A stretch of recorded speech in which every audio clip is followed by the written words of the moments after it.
But is there any published scientific evidence which challenges the evolutionary view of an ancient Earth and supports a young Earth? Scientist Dr. Robert Gentry, while working at the Oak Ridge National Laboratory in Tennessee, has found just that, publishing evidence which challenges the long time period of Earth's history. In 1977, the Research Communications Network published a special breakthrough report on the results of Dr. Gentry's scientific publications, characterizing their implications as follows. Current physical laws may not have governed the past. Earth's primordial crustal rocks, rather than cooling and solidifying over millions of years, crystallize almost instantaneously. Some geological formations thought to be 100 million years old are in reality only several thousand years old. Grant these propositions and any researcher will tell you the entire structure of the historical natural sciences would dissolve into formlessness. Few certainties would remain. Yet these very possibilities, and others equally challenging, have been suggested in a remarkable series of papers published over the past several years in the world's foremost scientific journals, Nature, Science, and Annual Review of Nuclear Science, among others.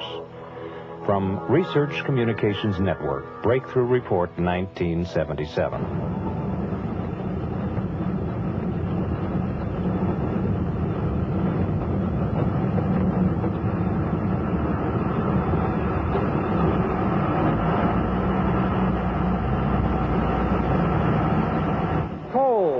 One of Earth's vast energy resources. Before we can answer the question as to the age of coal and the time of its formation, we need to ask the question, where did coal come from? Here in this coal mine in Price, Utah, we have the answer. Here is a log, almost completely turned to coal. There are thousands of such logs in this mine and in other mines here in the Price area. This fact tells us that given the right conditions of pressure and temperature and water and time, that wood and other vegetation will turn to coal. The question is, how long did it take for that to happen? Robert Gentry and his son David, an associate in his father's work, explore this topic together. To answer this question, we need to look at coalified wood specimens from uranium mines instead of coalified wood, like this log, from one of the coal mines here in the Price, Utah area. This coalified wood specimen comes from La Salle, Utah, a uranium mine. Its presumed geologic age is around 140 million years. This specimen of coalified wood comes from a uranium mine in the Temple Mountain area here in Utah. Its presumed age is also 140 million years. But look how closely this specimen resembles this other piece of wood. They're nearly identical.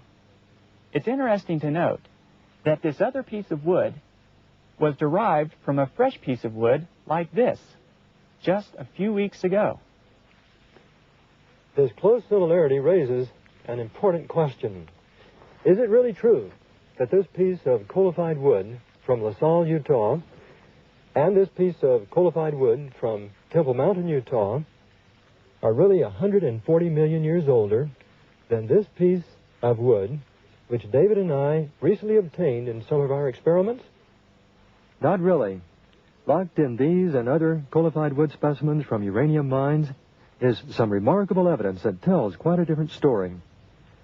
To see that evidence requires that the coalified wood specimens be mounted in epoxy, thinly sliced, and then placed on glass slides for observation under the microscope. Under the microscope can be seen discolorations produced by radioactive particles ejected from tiny centers. Some are circular, others are elliptical, as can be seen in these photographs.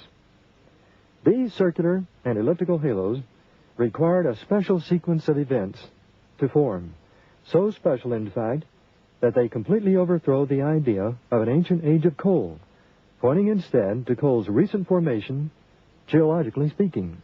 In 1976, I published my results of the studies on these logs in the October 15, 1976 issue of Science. Here's what I said in this report. Such extraordinary values, referring to these lead-uranium ratios, admit the possibility that both the initial uranium infiltration and coalification could possibly have occurred within the past several thousand years. In other words, I was suggesting that coal could form very rapidly, geologically speaking. It contradicted the conventional way in which people have thought about the formation of coal. What was the reaction of the scientific community to this new data? I received a letter from Professor Raphael Kazman of Louisiana State University several months later, January 27, 1977.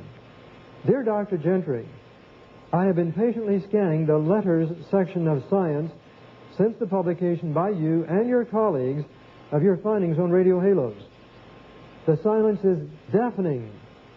I think it can be interpreted as stunned silence. Your results will not greatly trouble the engineer, but the impact on the science of geology in possibly changing the accepted views as to the duration of geologic time will be felt for many years. Very truly yours, Raphael Kazman. Soon thereafter, Professor Kazman organized a symposium. It was entitled, It's About Time, 4.5 billion years. Is the Earth really 4.5 billion years old? When the results of the symposium were written up and published in the September 1978 issue of GeoTimes, here's what was said. However, since the deposits from which the coalified wood was obtained are considered to be at least of Cretaceous age and possibly of Jurassic or Triassic age, the ratio between uranium-238 and lead-206 should be low. Instead, some such halos have been found with uranium-lead ratios ranging from about 2,200 to over 64,000. If isotope ratios are to be used as a basis for geologic dating, then presently accepted ages may be too high by a factor of 10,000, admitting the possibility that the ages of the formation are to be measured in millennia.